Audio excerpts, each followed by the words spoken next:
Hiya and welcome to sallyhughesbeauty.com. Thanks for joining us again for another In the Bathroom with. I'm stoked about today's In the Bathroom because truly, as a journalist, this person has always been on my list of somebody I want to interview. I just think she's brilliant. Fantastic artist and musician, but also she's just written her first book called My Thoughts Exactly. I loved this book. We're going to talk about it more in a sec. But it's only bloody Lily Allen. Hiya! Here we are. In my bathroom. Thanks for having us. It's an absolute pleasure. It's a bloody lovely bathroom. Do you like? Yeah. I like this bathroom. Are you a bathroom person? Do you like a long soak? Yeah, I love a bath. I mean, yeah, I probably bath more than I shower. I'm a bather as well. So what do? Do you get the radio on or are you silent? Do you take a book? Sometimes book, sometimes phone, which is bad. Sometimes drink. I like to have a gin and tonic in the bathroom. Yeah, civilised. On a Sunday when you put the kids to bed and done the packed lunches, it's like mummy time. Yeah. But yeah, I just love the bath. And do you live here with a boyfriend? Live here with boyfriend and two smalls. Yes. Are you a door locker? No, actually. No, people I'm wandering not. in and out? I mean, at their own peril. Yeah. On your head be it. Yeah, exactly. Well, this bath, I mean, sometimes the kids will have a bath in here, but they've got their own bathroom, so they don't really have much need to come in here. But Dan, I don't mind coming in and out. He says that I've never seen him poo, but I think that's all right. he's definitely seen me poo. I'd be at peace with the fact that you've never seen him poo. I've never seen my husband poo. Really? No. No. I think he'd have a nervous breakdown if I did. Yeah.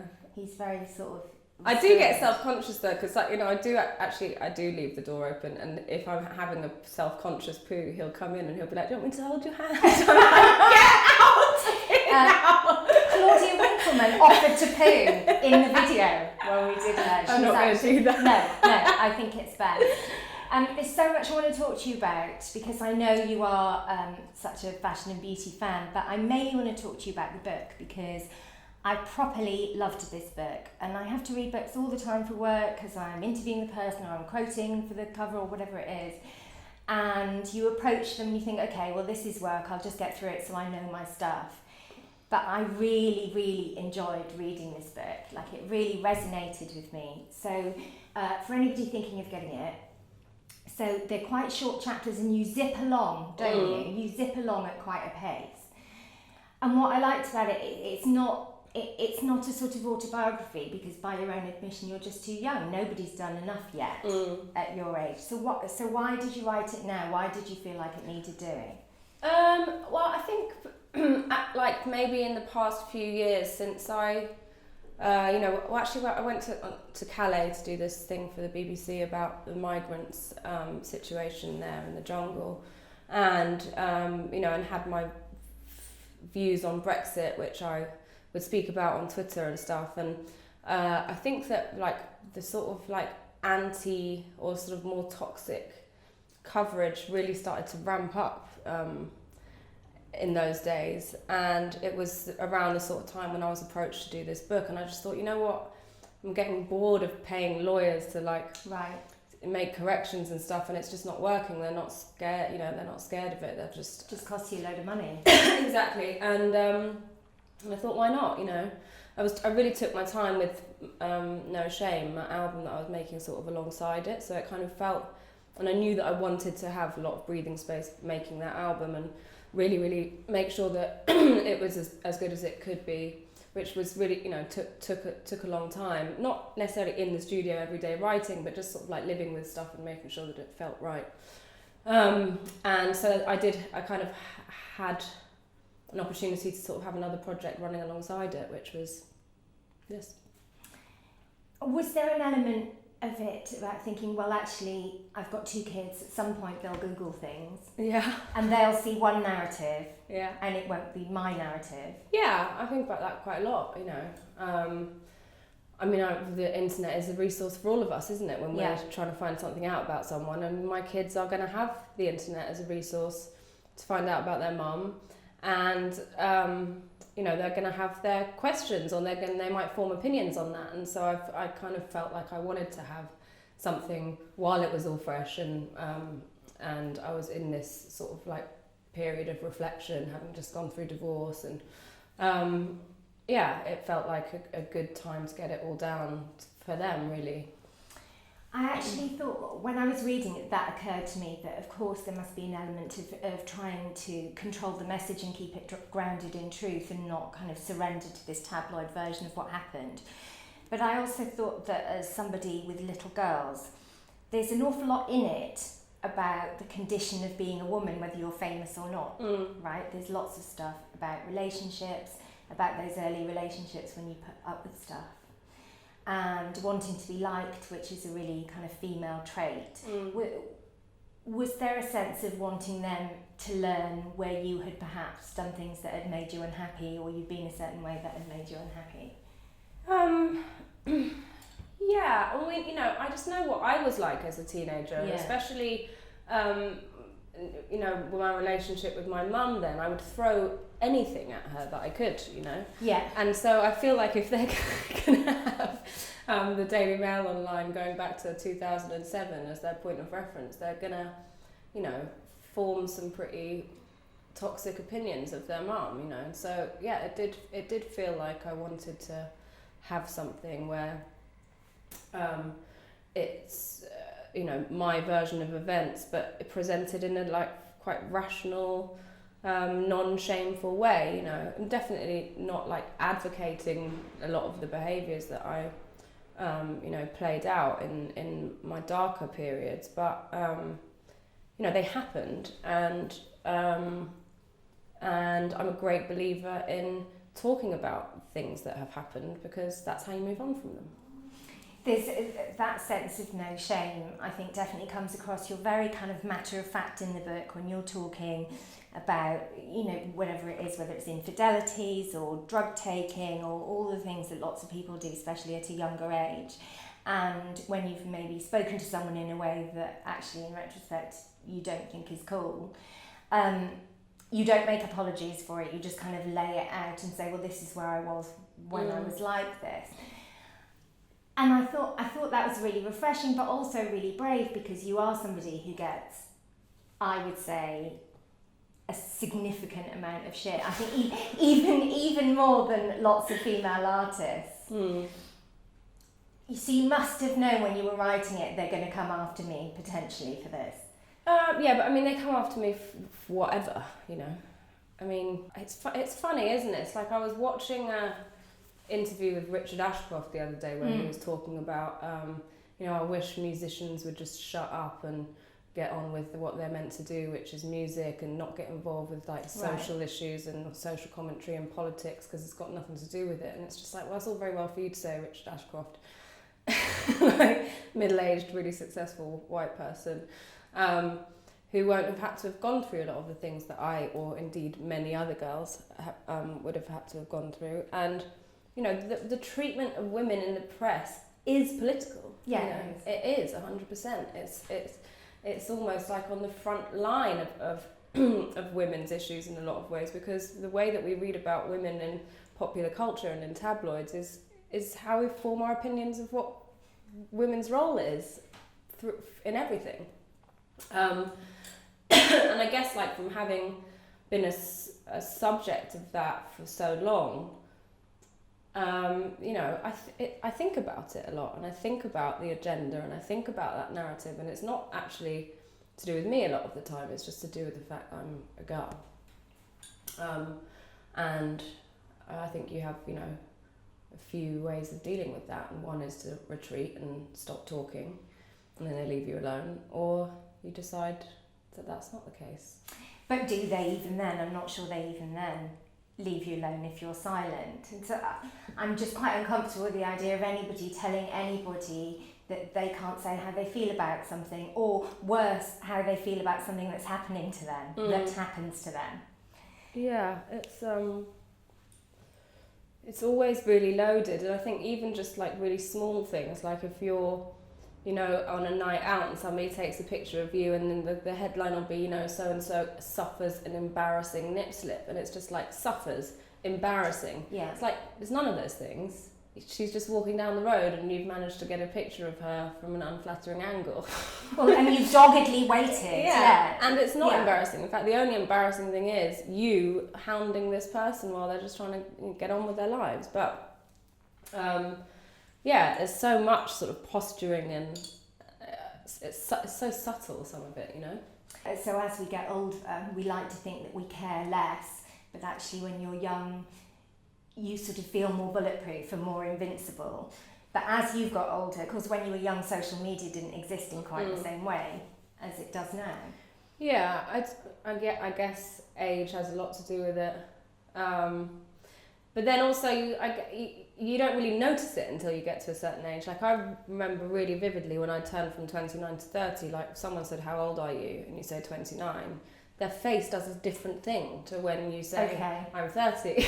It's like, I really felt that. Or maybe that's something in the music business, or I don't know, in showbiz. But it was,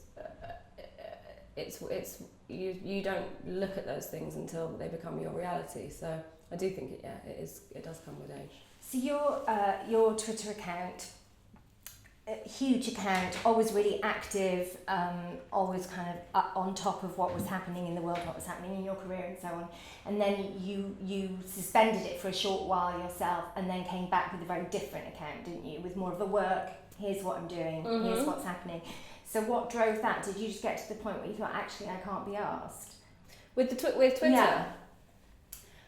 What you mean of like coming away from it? Yeah. I think that maybe it was possibly to, like, in preparation for this book coming out. Like, I guess, like, I mean, this is not even exaggerating, like 95% of the mentions that I get are hate-fueled, really? Right-wingers, and it's a really isolating, it's horrible. Lonely place to be, because people aren't in your timeline, they're looking at your posts, they're not looking at the mentions. So there's that.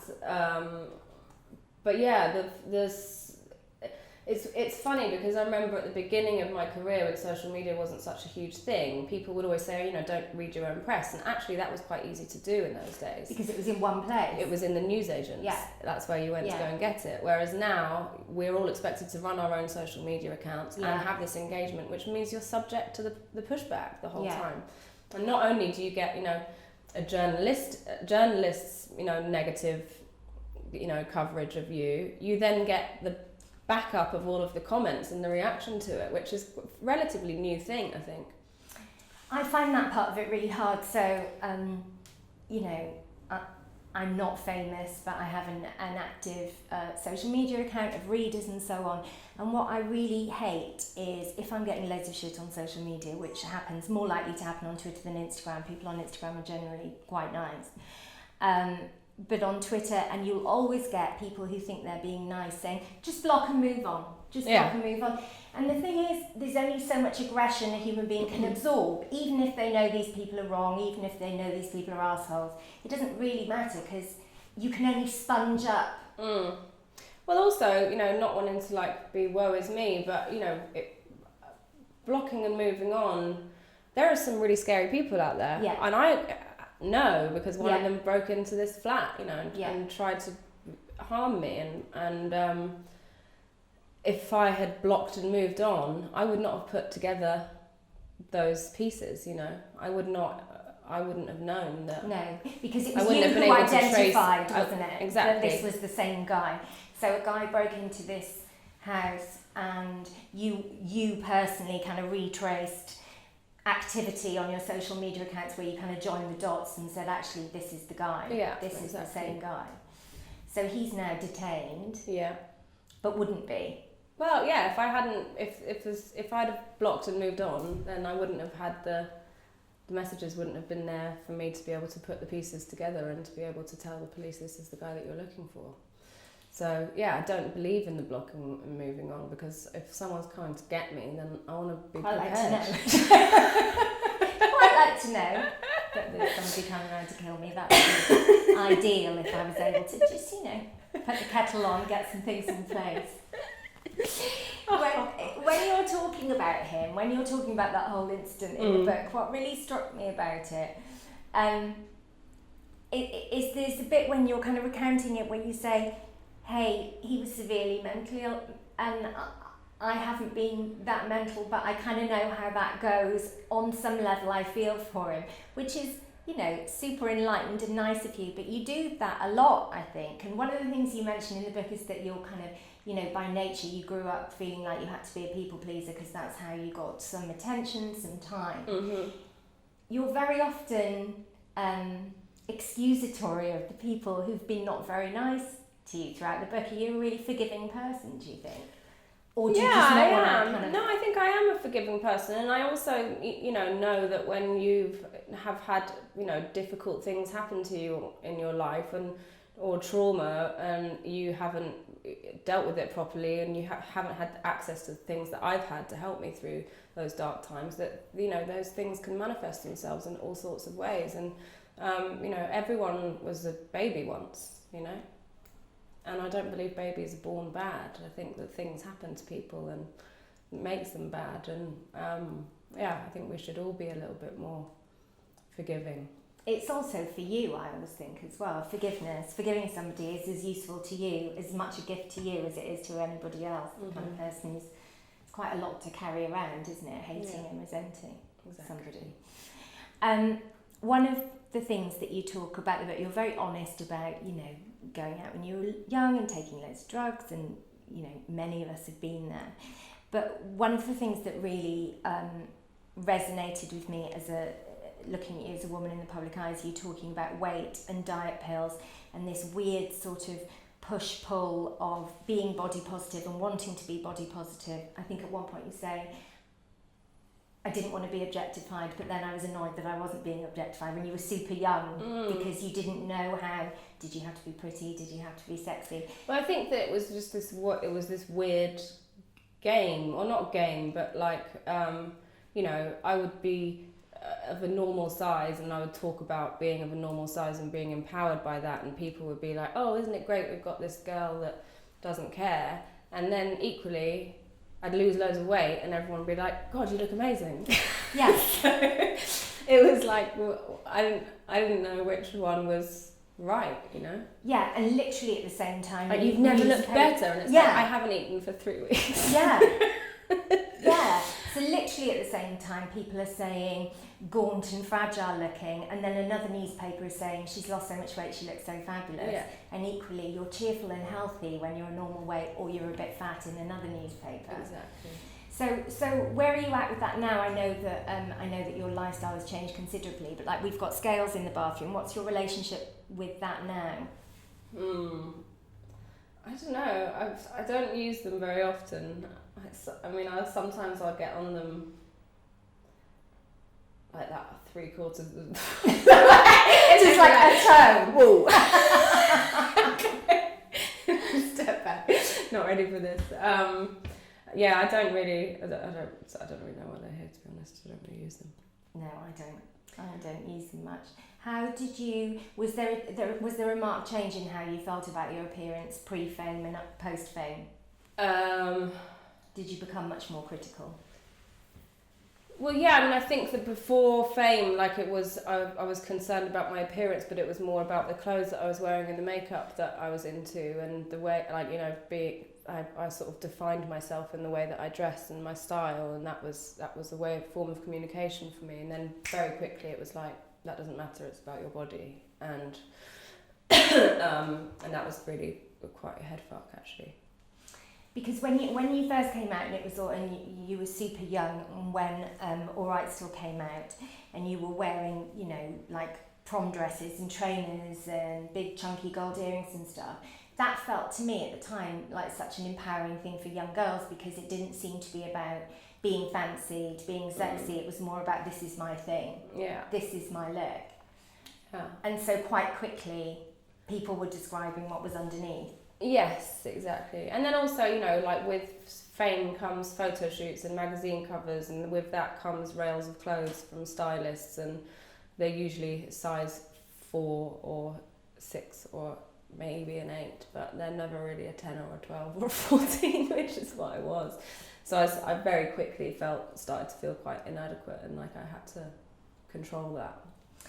How do you feel about having your photo taken? If you become more comfortable, do you just get it done now? I do. I mean, I have to say I feel slightly resentful because I think if you're a male musician, you don't have to spend a quarter of the amount of time doing it. And as much fun as it is and as lovely as it is compared to most other people's jobs in the world, if you're a man, you don't have to do it. You don't have to spend 3 hours in hair and makeup before you do an interview. You know, they'll use a stock photo of you and do a quick press shoot once a year, change your t-shirt twice and you're golden. Exactly. But photos of women sell, so people want photos of women. It's a funny one. And what about when you're off duty? Are you quite low maintenance? Are you like, I just want my face to just be for a bit? Yeah. I never really wear makeup in the daytime. Like, I just don't. I probably wash my hair like once or twice a week. And yeah, I don't. I've got quite enlarged pores, so I don't really like putting loads of stuff on my face. Really beautiful skin. I'm sorry to just... I'm looking at it in the flesh. It's very, very, very nice skin. Oh, thank you. Yeah, I just don't like clogging it up with loads of stuff all day. But I love getting dressed up to go out of an evening. And when I'm on tour, I do my own hair. Well, actually, I don't do my own hair anymore, but I do my own makeup. And I get a bit anxious before I go on stage, so it's nice to have something to do with my hands and to concentrate on while I'm getting ready. Yeah. And as the mum of daughters, what do you kind of want for them? I always think my parents had many shortcomings, but I was always very grateful that they were never really describing how I looked to me. Like they never talked about how pretty I was, how plain I was, how I could lose some weight or do a thing. They just left me to it. Is that something that would be important to you, having been in the spotlight so much, that your little girls are just allowed to find their prom dress and trainers or whatever their thing is? They just they're not really that concerned with the way they look. I mean, they like getting dressed up, you know. They've Marnie especially has really got like her own sort of self identity, and she likes to express herself with clothes and stuff. Ethel is not so like that. She's not really that interested yet. I'm sure that will all change though. I wanted to talk to you about postnatal depression, because this figures in the book, and I always try and talk to people about this because I was a lunatic after I had my first baby. I actually went mad. Really? Yeah, no, I was really, really, really unhappy and depressed, and I felt completely nuts. What did that look like for you? Because you didn't have it both times, did you? You had it. No, I had it once. Well, I mean, I had a baby that died first of all before I had Ethel, who came 13 months after he died, and then I think it was 3 months after Ethel was born, I was pregnant with Marnie, so I didn't really have a break really in between pregnancies, and I think I was grieving for a lot of my pregnancy with Ethel over her brother.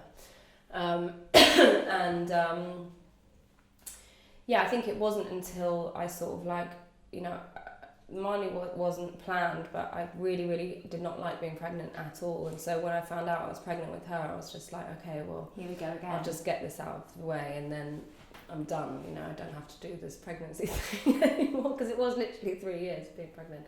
And I got big. I was 14 stone after I had Marnie. And I think that when it came to starting to write music again, and then going out on tour, I just completely lost all sense of self. I just didn't know what my role was. I also had, the running commentary from the Daily Mail and the like telling me that, returning to work was some kind of thing that one should be ashamed of, and why wasn't I spending more time? That was always the sort of subtext of everything. It's like, where are her children? Yeah. And when you're reading that, it's difficult to not internalize those things and believe that they're real, even though I was just away trying to make money, to support them. And so that was tough, but I dealt with it, by drinking lots and taking lots of drugs and starving myself and all sorts of things. It became really, really self-destructive. There's a passage in the book which I think, the reason I want to talk about this is there's a passage in the book that I think is one of the most accurate, for me anyway, the most resonant descriptions as how it feels when you're in that place and you're working and you're trying to provide for your family, where you say you would go away to do what you had to do, and you would be racked with guilt because of this, you know, this running commentary from the press, or because of your own internal stuff or whatever, and then you would come home, and because you'd spent that whole time trying to forget and trying to kind of quash your guilt with substances, diet pills, going out, whatever it was, you would then kind of feel behind, you would feel disconnected from the thing you were meant to be coming back to. Yeah.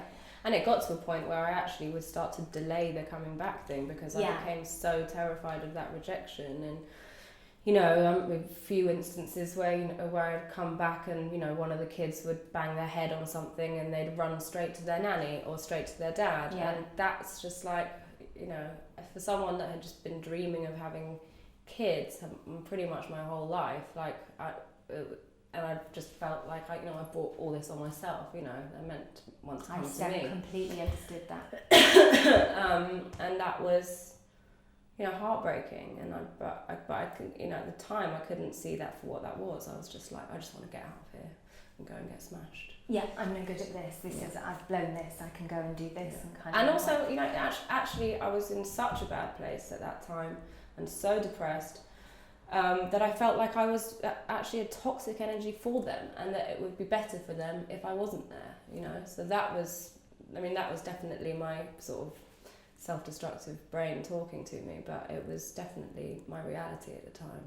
You describe the kind of displacement activity that you were engaging in, whatever it was, whether it was going out, drugs or whatever. You describe it as, you know, you're running away from yourself, but you is always behind you, trying to kind of catch up with you. There's only so far that you can go before you join. So what was the turning point where you caught up with you and you thought, actually, some changes need to be made? I mean, I still think I have those days and still now, you know. I definitely don't think that I'm, you know, all the way there yet and have all the answers, and I don't know if I ever will, but I guess like rediscovering my voice in terms of my music, that's been like a real thing for me, and that's why I wanted to take so much time with this album, because I needed to know 100% what it was that I was doing, what I was making all these sacrifices for, you know, and what I would be spending long periods of time away from my kids for. Like, it had to be worth it. Make it count, yeah. And it didn't feel like that with Jesus, you know. I felt like I was really going through the motions that whole album cycle, and I felt like a fraud to myself, I felt like a fraud to my kids, I felt like a fraud to my fans, I felt like it was just, but I was stuck in it because I was contracted to, you know, see it through to the end of the cycle. So it's like I knew that I felt that way, but I also knew there was 13 months to go. So it was like, what what the fuck am I going to do? There's a part of the book, or there's a sense in the book as you kind of come out of this, or as you're going through this sort of postnatal depression and this very weird time of trying to work out who you are, which I think, in my experience, most women do after they have kids. But for you, there seems to be this extra layer, which I definitely had, of sort of trying to create your own family, like trying to build the family that you think you want, that will make you happy because of things that have happened in the past or things that were unsatisfactory. And it's like, right, I'll go stable, I'll do stable, and I'll do correct, and in your case I'll go and live in a lovely house in the country, and it'll be swings and slides, and I so completely relate to that, because that's exactly what I did when I first had children. I thought, I'm going to do everything my mother didn't do. Yeah. But of course you're the product of your own child, and that created a woman who must have got great things out of your childhood. Yeah, for sure. I mean, I think it's funny, isn't it, parenthood, and you really do become more forgiving of your parents as well once you've had kids. And you know, now that I've you know had two small children for nearly 7 years. Excuse me. You know, when I think about my dad and how sort of useless he was in lots of ways, I also think that in his brain, his dad was really grumpy, really strict, wasn't there that much, but when he was there, was very humorless, and physical and all of those things. And so my dad would have been thinking, right, well, as long as I'm funny and jovial and nice and not aggressive, then I'm doing the right thing, you know, but all I really wanted was for him to be there. And so with my kids, it's like I just try and be here as much, but that's not to mean that they're not going to turn around to me when they have kids and be like, you didn't give me this and you didn't give me that and you didn't give me whatever. It just wouldn't have occurred to me because those weren't the things that I was lacking, that I was trying to make up for, if that makes any sense. It totally makes sense. And when you're talking about your childhood in the book, obviously that, you know, there are many things which I think even from an objective point of view were quite unsatisfactory, I would say, you know, from regardless of whether you were in it or not. I think anybody could read it and go, okay, well that's just not cool. That's not cool when you're bringing up children. But it's not whiny, this book, and that's one of the things I really loved about it. It's not a misery memoir. It's just kind of your truth, and it's saying how it went down, but you do get this sense of forgiveness because, I mean, my parents, or my mum was in her early 20s when she had me, and it's like, well, I was an idiot in my early 20s. Quite hard, isn't it, to blame somebody who was experiencing that stuff for the first time. And my mum had my sister when she was, I think she was either 16 or 17 when she fell pregnant. And, you know, she was from a very Catholic family and they didn't like that she'd got pregnant out of wedlock, and they very much kind of pushed her. Well, she had to go on her own, didn't she, to the hospital? Well, yeah, and also her, you know, the father of her, you know, my sister's dad went to a Clash concert in Brighton, I think, the night that she went into labour. So she literally, you know, had to give birth in a hospital on her own without a mum or a boyfriend or anything. And she was a baby, like a real baby. Yeah. And, you know, when I think about that and then her coming to London, getting her degree with this small child, and, you know, then meeting my dad and him being the way that he was, and that all ending in tears when I was about 4 and Alfie was 3.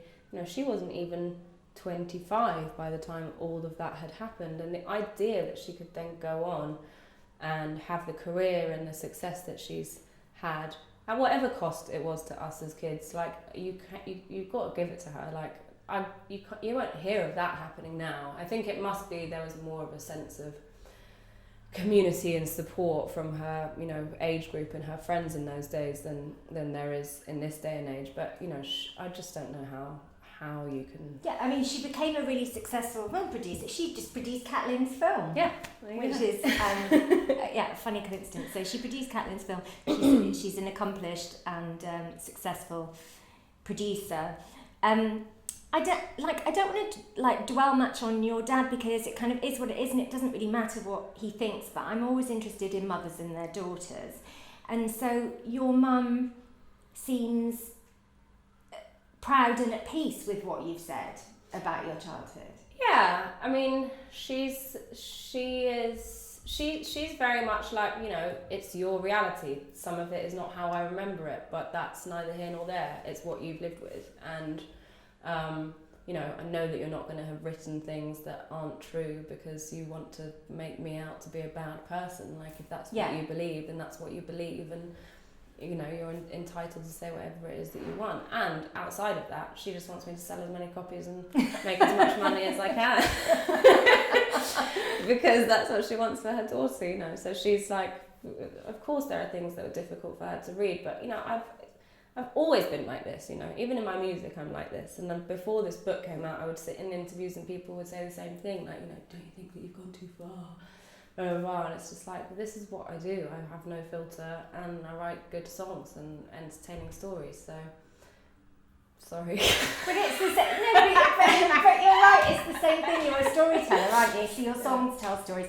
Your songs are as brilliant as they are musically. Your thing is lyrics, isn't it? You know, the stories you tell with your words are, I would think, really what's unique about you.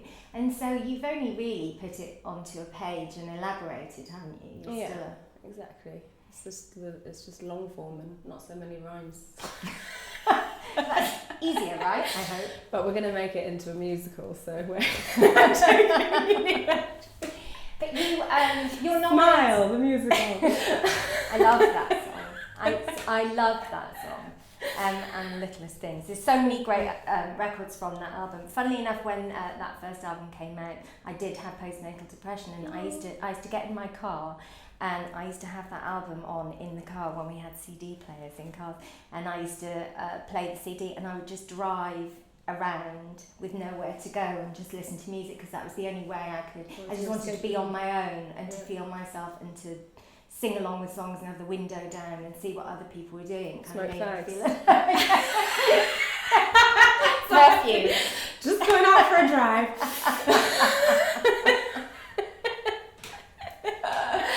It's the way I kind of made sense. We need some cream. I've got to go. Bye.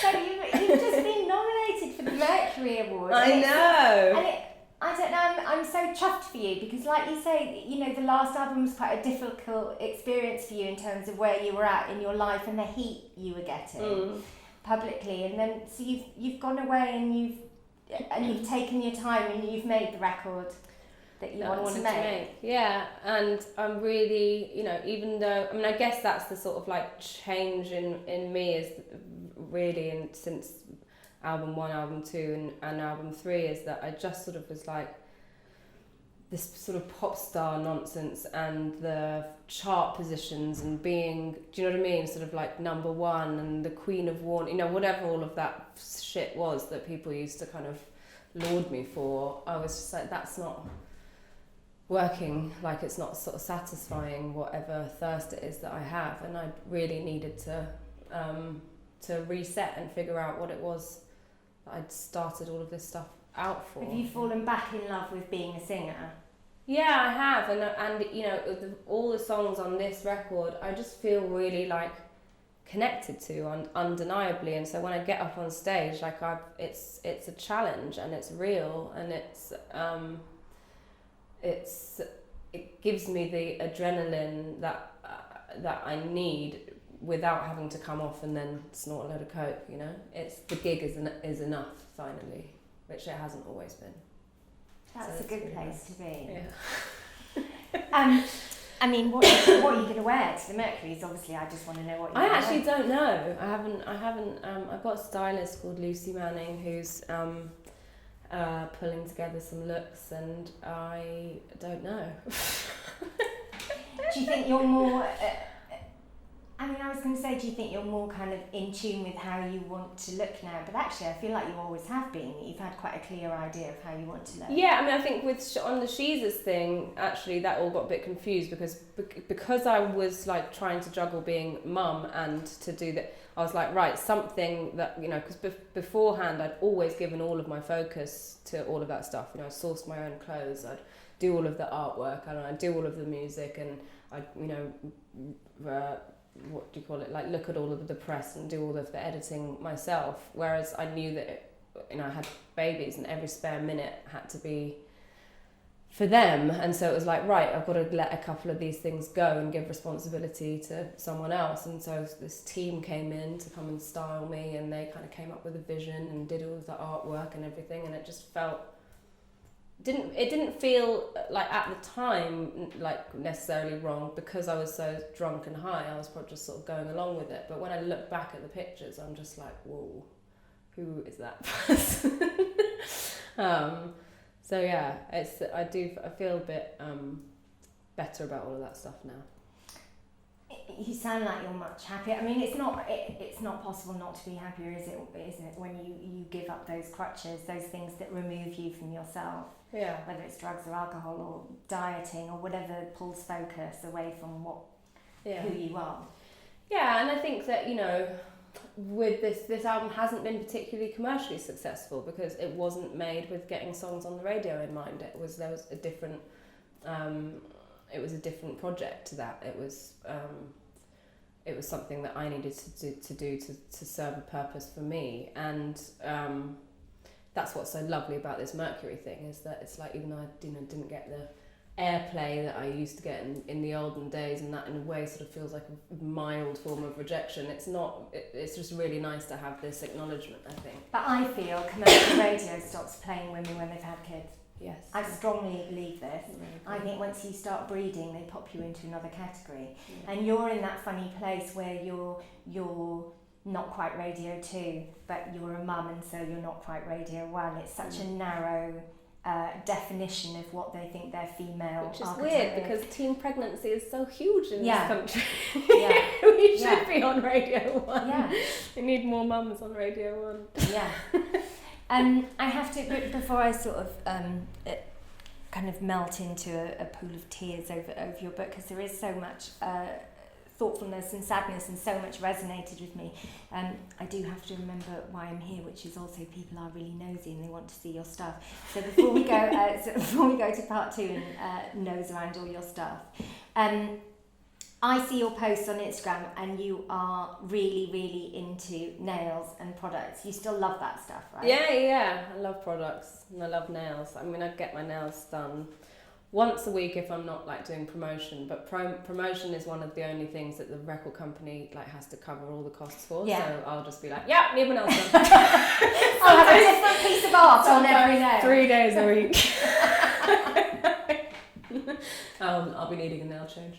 Yeah. So yeah, nails is always a laugh. I just love nail accounts on Instagram as well, and just screen grabbing. I get a lot of inspo. Do you follow Floss Glass? They're brilliant. No. Oh, you have to follow them. They're amazing. Okay, I'll follow Then them. there's my favourite nail. Nail Sunny is my favourite. Nail Sunny is really, really I good. love that. And the nails and hamburgers is good.